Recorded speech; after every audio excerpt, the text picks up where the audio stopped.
Pernyataan yang tidak benar dalam kaitannya dengan pertukaran oksigen dan karbon dioksida pada sistem pernafasan manusia adalah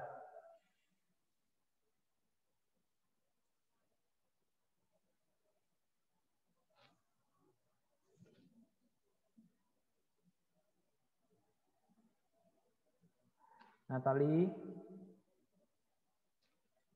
Ya, Sir. Apa jawabannya Natali? A ya, Sir. Enggak. Yakin jawabannya yang A?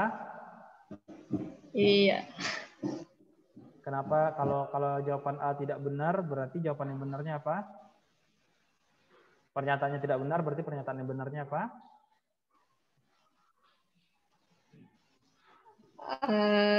Difusi? Enggak ya? Ya, difusi betul ya. Oke, jadi jawabannya adalah yang A. Nah, jadi pertukaran oksigen dan karbon dioksida di dalam alveolus atau kapiler, ya alveolus yang kapiler terjadi secara difusi. Berarti opsi A salah. Ya. Kalau osmosis itu adalah perpindahan larutan, contohnya air, pelarut ya, contohnya air. Kemudian yang B itu betul, pertukaran oksigen antara alveolus dan pembuluh darah disebut pernafasan eksternal. Tapi kalau misalnya antar jaringan atau antar sel itu disebut internal ya. Yang C itu betul, pertukaran gas pernafasan terjadi di jaringan tubuh dipengaruhi oleh tekanan parsial. Kemudian ini adalah ukuran tekanannya atau besaran tekanannya. Ya, jadi jangan samakan nih dengan diastol sistol ya. Ini adalah tekanan C2 di alveolus ya. Takutnya kebolak-balik. Dan yang E betul ya, pertukaran gas, pernafasan antara pembuluh darah dan jaringan disebut pernafasan internal. Oke. Selanjutnya. Jika urin seseorang banyak mengandung albumin dan protein lainnya, ya, berarti terjadi ya, albumin itu protein. Apa yang terjadi?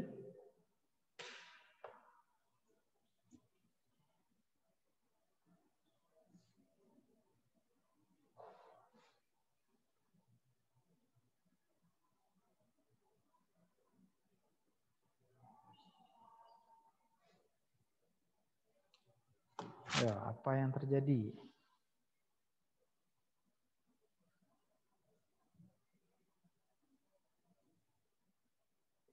Harusnya berdasarkan alat filter. Boleh jawab, Sir. Oke, Jo, silakan Jo. Kayaknya jawabannya antara B atau C. C sih harusnya. Ya, C ya. Jadi harusnya protein atau misal contohnya adalah albumin itu harusnya tidak ada di urin. Karena itu kan zat yang dibutuhkan oleh tubuh. Nah, makanya harus ada filtrasi. Filtrasi untuk apa? Menyaring protein dan atau albumin agar bisa dikembalikan ke darah. Sisanya yaitu urin primer itu akan diteruskan lah ya sampai menjadi urin. Nah, jadi di sini kerusakannya terjadi di alat filtrasi glomerulus ya. Oke. Nah, hormon.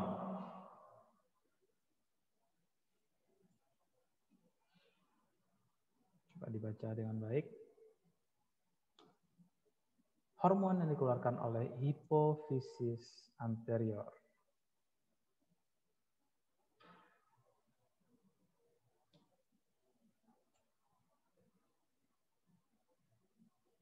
Di materi ini dulu sudah corona ya, mulai corona. Jadi udah hampir 1 tahunan waktu kita HLP pertama. Jadi mungkin banyak kalian yang tidak terlalu paham, tolong dibaca kembali bukunya atau lihat slide share ya.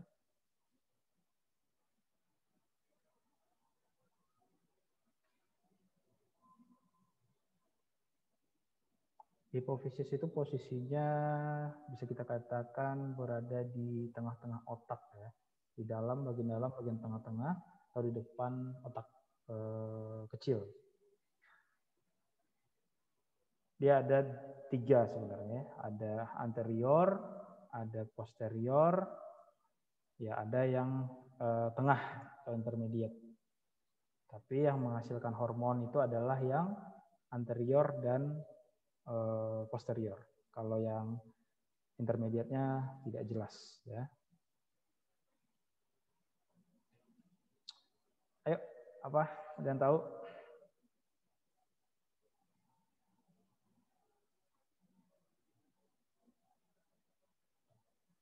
Pas.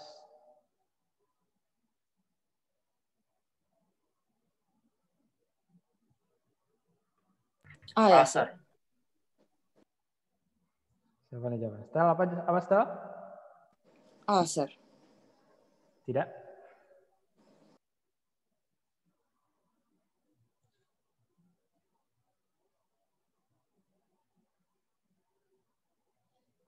Oke. Jawabannya adalah yang delta. Ya.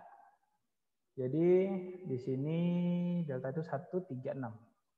1 TSH, thyroid stimulating hormone, kemudian apa lagi? Luteinizing hormone LH, kemudian gonadotropin hormone. Ya, 1 3 6 ya. Kalau yang 1 3 6, kalau yang triiodothyronin itu dikeluarkan oleh apa namanya ya? Gondok tiroid ya, tiroid kelenjar gondok. Kemudian kalau oksitosin dan vasopresin itu dikeluarkan oleh yang bagian posteriornya. Ya. Nah, jadi kalau thyroid stimulating hormone itu banyak berperan di pertumbuhan, ya. Kemudian LH itu hormon yang terlibat dalam ovulasi, menstruasi ya, siklus menstruasi atau kehamilan juga. Kemudian ya gonadotropin berarti kelamin ya. Nah, oksitosin memacu proses apa namanya tuh? Kelahiran, kontraksi rahim, ya oksitosin itu ya. Nah, kalau vasopresin itu sama dengan antidiuretik. Jadi dia akan merangsang penyerapan urin di ginjal. Lihat lagi ya, kalau ini masuk ke dalam bab sistem koordinasi di bagian endokrin. Endokrin itu berarti hormon-hormon yang tidak punya saluran khusus, berarti hormon yang diedarkan ke darah ya. Ada tempatnya, ada jenis hormonnya, ada fungsinya, ada penyakit yang disebabkan karena hyper atau hypo ya. Hyper hormonnya kelebihan atau kekurangan. Itu harus kalian tahu ya. Selanjutnya, kerja enzim tidak dipengaruhi oleh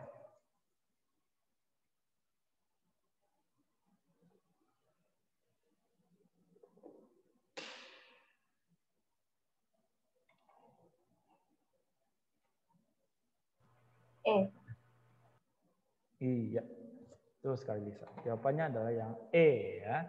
Koran 1 tidak berpengaruh ya. Oke, yang lain sudah jelas. Selanjutnya, nah, setelah telofase 1 meiosis, pada meiosis, susunan kromosom tiap sel anak adalah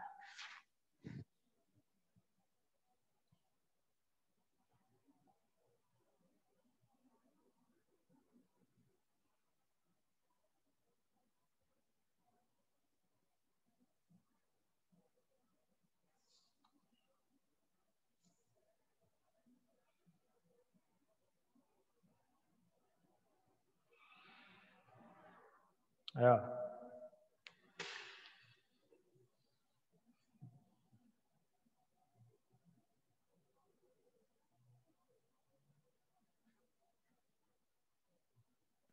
C, Sir. Charlie ya, betul dikit. Jadi jawabannya adalah yang C. Di akhir telofase dari meiosis 1 atau telofase 1 itu sudah terjadi reduksi dari diploid ke haploid. Cuman satu selnya itu masih memiliki 2 kromatid. Nanti kalau di telofase 2, 2 kromatid itu akan pecah lagi. Jadi masing-masing 1. Ya. Kita bisa mendapatkan di sini ada 2 sel anakan hasil telofase 1. Kalau telofase 2 sampai ke sitokinesisnya sudah bisa mendapatkan 4 sel anakan yang haploid. Oke. Nah, 27.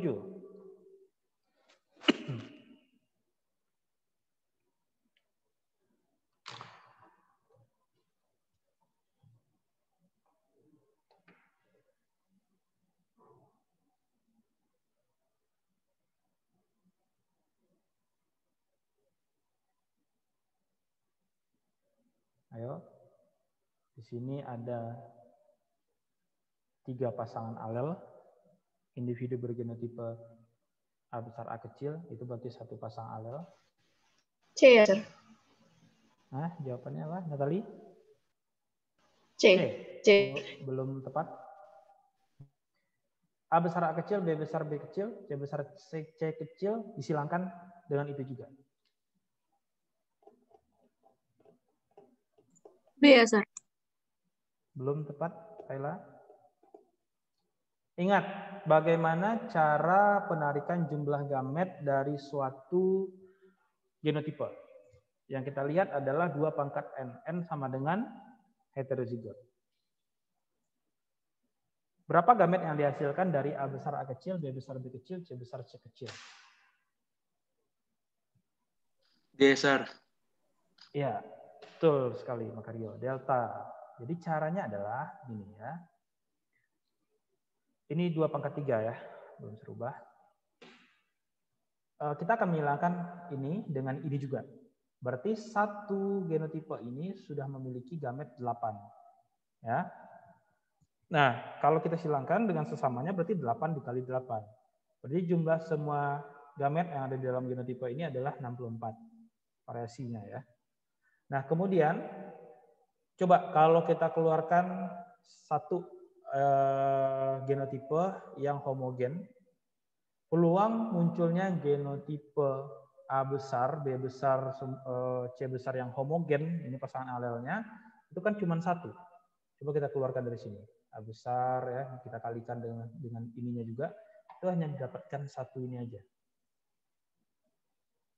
Oke, paham ya? Nah, jadi berarti 1 dari 64 kemungkinan ya gamet yang ada atau hasil dari genotipe yang terbentuk ini. Jadi peluangnya ya 1/64. Nah, jadi kalau di sini cuma 2 yang heterozigotnya, berarti 2 pangkat 2 ya, 2 pangkat 2 berarti 4, 4 dikali 4 16, baru 1/16 misalnya begitu. Ini tergantung yang ini ya. Nah, kalau di sini yang muncul ini yang 1 kali. Oke. Selanjutnya.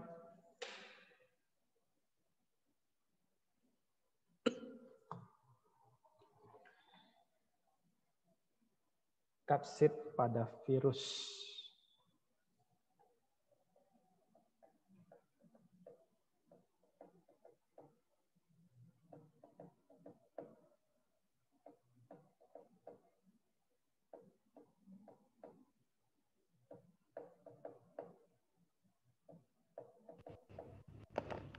Terbaik coba jawab. Boleh? Kayaknya B, Sir, protein. Ya. Kapsid itu lebih kepada protein ya. Jadi kapsid itu bisa menyelubungi kapsid itu pembungkus bagian kepala atau bagian yang berisi materi genetik dari suatu virus. Ya, karena itu yang paling penting dia selamatkan ya. Atau dia bisa menyelubungi hampir ke semuanya ya. Nah, jadi dia tersusun atas namanya kapsomer, unit protein dulu, tapi bisa dia juga berkombinasi dengan lipid, glikoprotein atau yang lain-lain. Intinya dia adalah protein dulu. Nah, jadi ini tergolong kepada protein ya. Makanya dengan pemanasan juga protein ini kan bisa terdenaturasi. Itu dengan pemanasan juga bisa membunuh virus gitu ya. Karena dia mengandung protein. Selanjutnya. Oke, ini lupa saya kasih animasinya. Coba kita lihat soalnya. Di antara karakteristik struktural berikut yang berperan besar dalam adaptasi tumbuhan yang hidup di iklim arid. Nah, jadi sini Sir munculkan soalnya karena ada kata-kata baru ya, arid. Arid itu sama dengan kering, ya. Ya, di sini berarti jawabannya adalah yang delta. Kutikulanya tebal atau lapisan lidurnya tebal. Tebalnya kutikula itu menyebabkan terhambatnya atau ditekannya laju transpirasi. Ya. Kalau memiliki jaringan berpembuluh tentu ya. Memiliki megaspora, biasanya megaspora itu terdapat pada paku yang heterogamet. Jadi paku itu juga bukan di iklim yang kering ya, tapi lebih kepada iklim tropis yang lembab. Stomata banyak. Stomata banyak tentu tidak. Kalau semakin banyak stomata berarti semakin tinggi laju transpirasi. Jadi harusnya stomatanya sedikit. Atau daun-daun yang berada di lingkungan kering itu stomatanya berada di bagian bawah daun. Stomata itu bisa berada di bagian epidermis atas, bisa di bawah. Tapi kalau tumbuhan yang berada di iklim yang kering, stomatanya bisa di bagian bawah dan jumlahnya lebih sedikit. Daunnya lebar, tentunya tidak. Ya, daunnya bahkan bisa menjadi duri seperti pada kaktus. Ya. Nah, jadi untuk mengurangi penguapan. Oke, selanjutnya.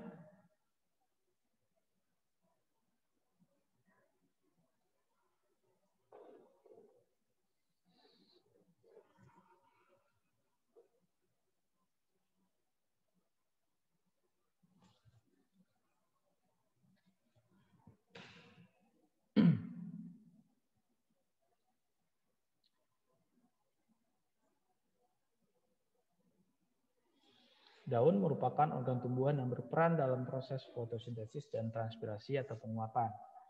Struktur daun yang mendukung kedua peran tersebut.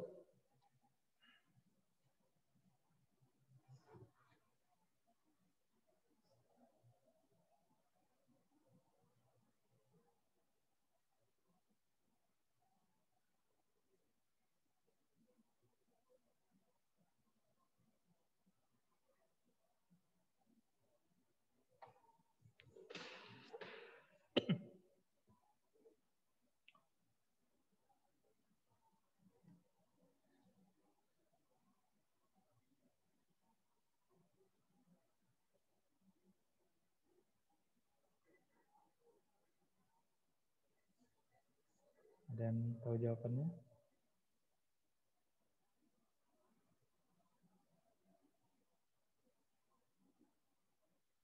Oke, terjawab. Jadi karena perbandingan luas area dan volume daun yang besar. Luas permukaannya itu cenderung besar, sementara volumenya kecil. Karena luas yang besar mampu berfotosintesis, volumenya kecil mudah terjadi transpirasi. Ya, kemudian perbandingan keduanya menjadi lebih besar juga. Kalau susunan pada jaringan mesofil yang rapat, ada jaringan mesofil yang tidak rapat, ya. Kemudian, ya contohnya jaringan bunga karang mesofil itu kan yang mengandung klorofil ya, yang berfungsi dalam fotosintesis. Jaringan bunga karang itu banyak terdapat rongga, jadi tidak mungkin, ya. Stomata mengatur fungsi sel penjaga dalam transpirasi. Tidak. Yang mengatur fungsi sel penjaga itu ada asam absisat, ada tekanan turgor dari sel penjaganya. Justru sel penjaga yang mengatur pembukaan stomata. Ya. Luas peristomata 30% dari luas permukaan bawah daun. Tentu tidak. Ya. 30% itu sangat besar sekali. Bayangkan luas peristomata 30% dari luas permukaan bawah daun. Ya. Hampir setengahnya nggak mungkin. Ya. Transpirasi yang rendah pada permukaan daun yang luas. Salah. Itu permukaan daun yang luas itu transpirasinya menjadi semakin besar. Diang, bravo. Ya, jadi option-option itu coba dibaca berulang-ulang, kemudian ada yang bisa dinalarkan, ya, tanpa harus dihafal dan lain-lain. 31.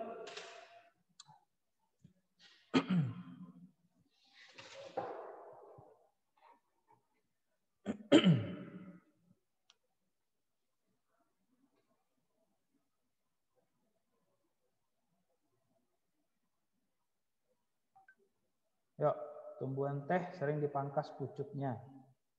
Tuh, ada iklannya kan, pucuk tuh, sering dipangkas pucuknya. Ya. Nah, Kenapa dipangkas pucuknya? Untuk meningkatkan jumlah percabangan dan jumlah daun muda yang terbentuk. Ya, karena yang daun itu yang enak untuk dijadikan teh ya. Proses biologis yang terkait dengan hal tersebut adalah B ya, Sir. jawabannya B. Masih kurang tepat? Masih kurang tepat?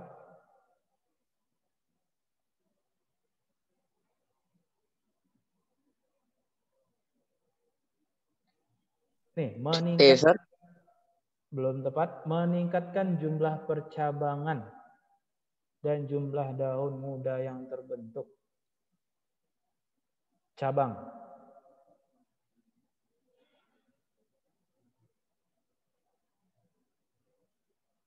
Kalau cabang berperan meristem apa?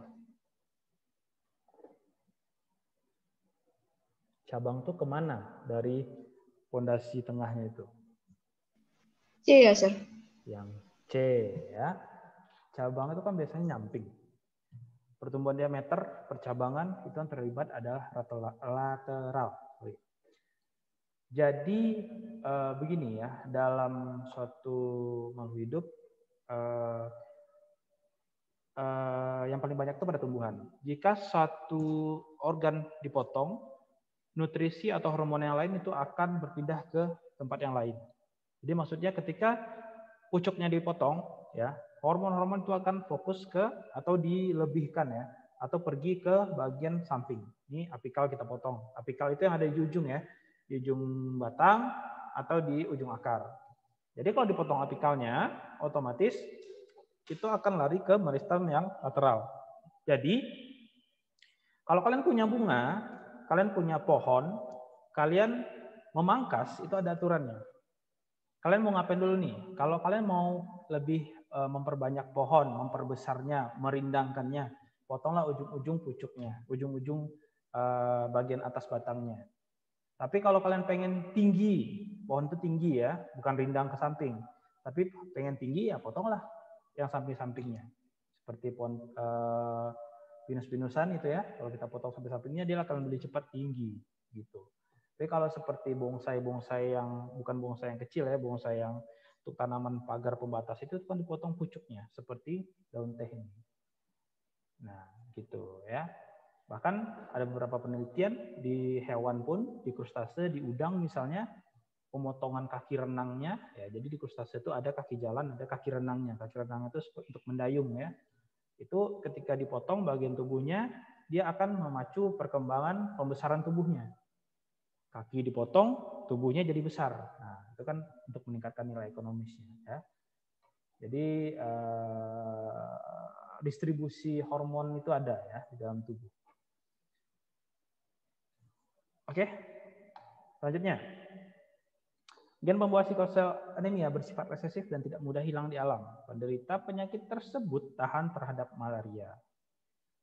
Fenomena ini berkaitan dengan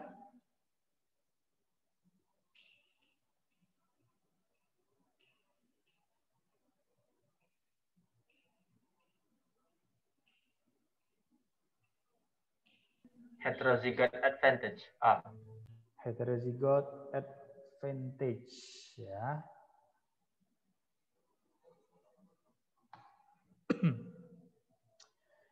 Ya, jadi sikosel itu bentuknya sel bulan sabit pada sel darah merah. Kalau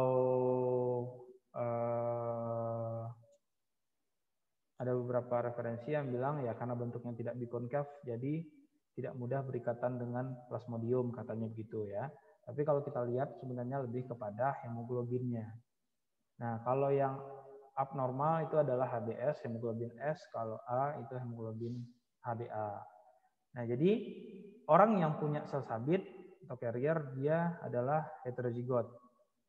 Nah, kemudian ketika ya sifatnya resesif ya yang ini, HbS ini ya. Nah, jadi di sini heterozigot malah memberikan ada hikmahnya lah gitu ya. Meskipun tentunya si pasien ya akan mengalami sakit juga ya. Tapi kalau untuk malaria ya menjadi resisten. Katakanlah seperti itu. 33. Sistem endomembran pada sel tersebut melibatkan organel.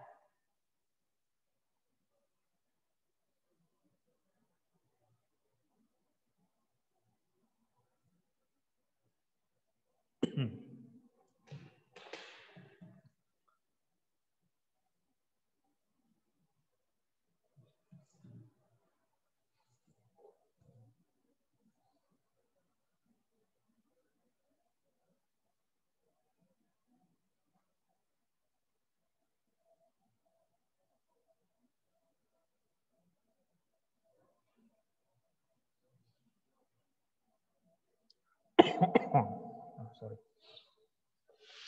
Sistem endomembran. Apa itu sistem endomembran? C ya, Sir. C, ya. Lebih tepat yang C, ya. Kalau A, D, E. Nah, jadi sistem endomembran adalah sistem yang organ-organ yang membran yang menyelubungi organ-organ yang ada di dalam sel intinya. Kemudian di sini C itu adalah vesikula. Vesikula itu dibentuk dari Golgi sini, ini Golgi, ini retikulum misalnya ya. Nah kemudian ya ada yang D itu apa tadi? D ya Golgi. Kemudian CDE adalah retikulum, membran retikulum endoplasma ya. Nah, jadi kalau vakula ya itu adalah vakula, bukan membran vakula yang ditunjuknya ya. Oke. Saya ini cukup paham lah ya. Ini yang membedakan antara sel eukariotik dan prokariotik ya, sistem endomembran. Nah, yang tadi sudah saya sebutkan, komponen sel bakteri E. coli yang berperan dalam pembentukan energi adalah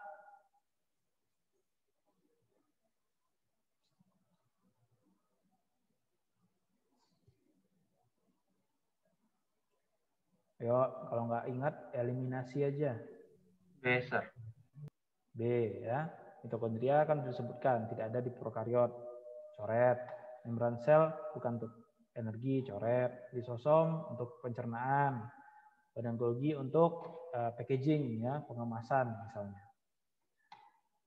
Oke, jadi jawabannya adalah yang B. Ya. Dan lagian ya E. coli juga tidak punya organel-organel ya. Prokariot tidak punya organ-organ yang spesifik. Paling hanya mesosom, ribosom, apalagi materi genetik seperti DNA yang sirkuler ya atau plasmid gitu ya. Pernyataan mengenai bambu berikut adalah benar kecuali bambu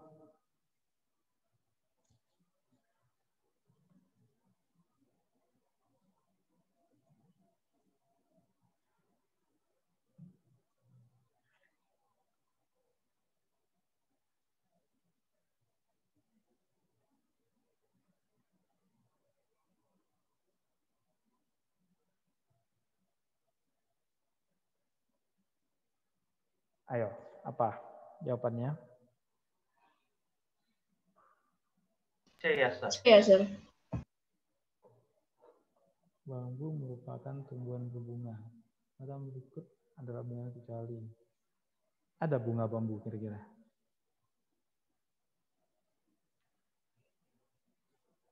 Nggak tahu, Sir. Bravo. Hah? Kayaknya C sih, Sir. Kalau nggak C berarti E. Kalau enggak C berarti E. Oke. Yang kecuali yang salah ya. Yang salah itu adalah yang bravo ya. Dia tidak dengan biji. Bambu itu termasuk ke tumbuhan berbunga tapi tidak berbiji sehingga tidak dapat berkembang biak dengan biji. Jadi ada sebenarnya tetapi ya karena dia tidak punya biji akhirnya perkembangan generatif atau bunganya itu tidak berkembang ya. Nah, tapi mungkin bisa ditemui di golongan bambu-bambu yang lain. Bambu-bambu kecil itu bisa terlihat bunganya mungkin ya. Tapi kalau bambu yang besar tidak. Karena memang dia lebih mengoptimalkan perkembangannya secara vegetatif dengan tunas atau rebung yang suka digulai yang biasa dimakan ya. Nih ada bambu ampel, nih bambu yang lebih kecil dengan stek batang bisa tumbuh. Kemudian dia tidak punya cabang, tapi ini dikategorikan keranting ya. Jadi itu yang bisa dijadikan tunas dari beberapa golongan atau jenis bambu. Kemudian akarnya rimpang atau rizoma, makanya bambu itu agak susah untuk diberantas ya. Kalau lihat aja di belakang dia itu udah ditebang nanti tumbuh lagi karena memang modifikasinya adalah rimpang ya. Dia merambat di bawah tanah bahkan sampai ke permukaan. Oke, kemudian ya rizoma ini juga bisa muncul tunas lagi ya. Itu menjadi nanti rebung tadi. Jadi yang kurang tepat itu adalah yang bravo ya. Nggak ada orang jual biji bambu ya. Ya, Sir. Sir. Jadi yang dimakan ayam dari bambu itu apa? Dimakan ayam dari bambu? Ya. Dimakan ayam dari bambu, kamu ngelihat ada sesuatu bagian yang dimakan dari bambu atau ada organisme yang dia makan yang hidup di dekat bambu itu? Itu pertanyaan. Bagian tumbuhan bambu itu, Sir. Soalnya saya dengarnya kan dari asal ayam itu sendiri kan di Asia Tenggara. Ayam itu tempatnya itu dekat-dekat bagian yang banyak bambu, Sir, pohon-pohon bambu. Makanya saya tiba-tiba mikirnya bambu punya biji. Bisa berkembang biak dan bisa biji. Bisa jadi rebung itu kan kecil ya. Tunas itu kan kecil. Ada sebelum tunas itu akan muncul mata tunas. Jadi mata tunas itu ya lembek. Yang paling gampang itu kalau kalian lihat di jahe ya, rimpang-rimpangan Zingiberaceae ya. Di jahe, lengkuas itu ada yang seperti nodus atau bulatan-bulatan tempat munculnya tunas atau mata tunas. Itu mata tunas ya. Jadi kalau masih kecil, ya dia sangat kecil ya. Kayak ya biji-bijian bentuknya tapi menempel pada rizom atau rimpang tersebut. Bisa jadi itu yang dimakan sih kalau yang kamu menurut Sar. Tapi bukan biji bambunya ya. Oke, Sir. Oke. Atau bisa jadi juga bambu itu punya trikoma ya. Trikom bambu itu cukup besar kalau di batang, bagian bawah batang, pangkal batang itu cukup besar.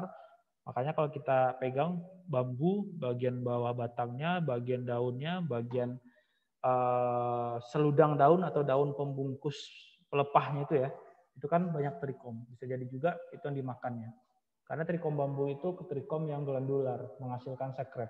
Nggak tahu, mungkin di ayam enak kali. Itu kali ya. Selanjutnya 36. Nah, ini lebih spesifik. Kalau ini ya hafalan ya. Makanya saya munculkan. Monyet kecil atau surili, Presbytis comata, hewan yang dilindungi di Taman Nasional. Ada yang tahu nggak? Ini pelajaran kelas 10 ya. Ekosistem apa kalau nggak salah. Nah, jadi ini saya rangkumkan seperti ini. Ini isinya salah satu dicetuskannya taman-taman nasional yang ada di dalam list ini ya karena adanya hewan-hewan endemik. Nah, jadi ya sudah ada ketetapan ya, lorilindu, itu ada moa, kerantu, kuskus ya. Kemudian di ujung kulon Banten ada badak Jawa, owa, surili. Baluran itu ada banteng, kijang di Jawa sana. Kemudian Gunung Leuser itu orang hutan. Serudung, siamang, gajah juga ada sebenarnya. Di Banyuwangi itu harimau Jawa, macan tutul, tapi rasanya harimau Jawa ini udah punah setahu saya. Nah, yang ada hanya macan tutul atau macan dahan Jawa. Selanjutnya. Bagian pembuluh darah yang berperan dalam proses kontraksi otot sehingga terjadi aliran darah adalah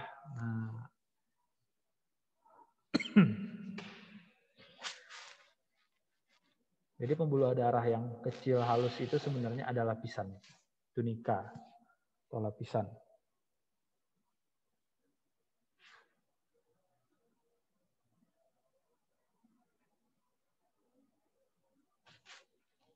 Ada yang ingat?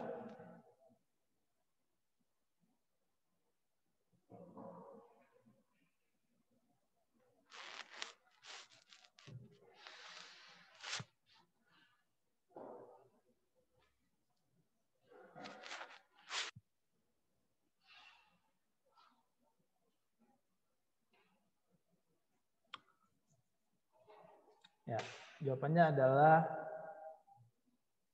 tunica intima ya. Tunica intima berperan di dalam kontraksi media untuk memberikan nutrisi, menyokong dari segi nutrisi. Adventitia ini ya jaring penyokong, tapi lebih kepada dari segi mekaniknya. Ada jaringan ikat dan jaringan elastik di sana. Kemudian elastikanya hanya sebagai pelapis ya, lapisan pembatas. Kalau interna itu antara intima dan media. Kalau eksterna itu antara media dengan adventitia ya.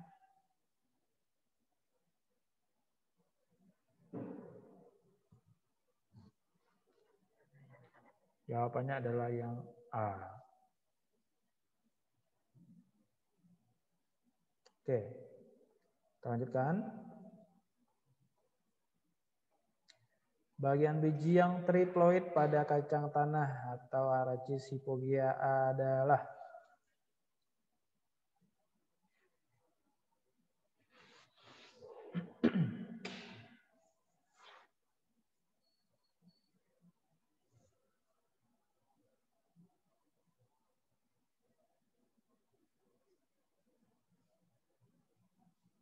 jadi pada tumbuhan itu ada namanya pembuahan ganda.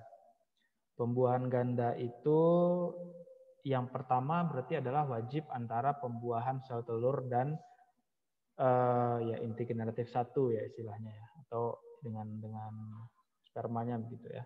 Kemudian kalau yang kedua itu ada inti kandung lembaga sekunder. Jadi kalau kalian lihat di bagian putik atau bagian basic bunga itu ada macam-macam bagian ya. Nah, kemudian kalau sel telur dan inti generatif 1, ya sebutannya, itu akan menghasilkan zigot, di mana zigot itu di mana-mana pasti 2N, ya. Tapi kalau misalnya inti kandung lembaga sekunder, ya, di sana ada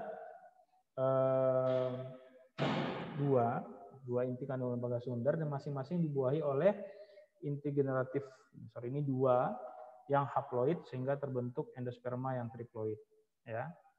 Jadi intinya kandung lembaga sekunder ini punya 2 inti, nanti saya perbaiki kalimatnya. Kemudian atau sifatnya 2N, kalau inti generatif 2 ini punya haploid atau N. Jadi peleburan ini disebut sebagai bagian yang triploidnya. Nah, jadi biji kacang tanah yang punya kromosom triploid adalah endosperm, ya. Jadi di sini dia tidak berkembang sebagai zigot, tapi dia berkembang sebagai endosperm. Oke, jadi tetap dihasilkan generasi yang diploid. Tapi kalau endospermnya itu adalah yang triploid. Oke, saya cukupkan dulu sampai di sini. Berarti soal yang lain itu kita bahas lagi minggu depan. Kalau nanti saya tambah lagi ya minggu depan. Saya absen dulu, silakan aktifkan kameranya.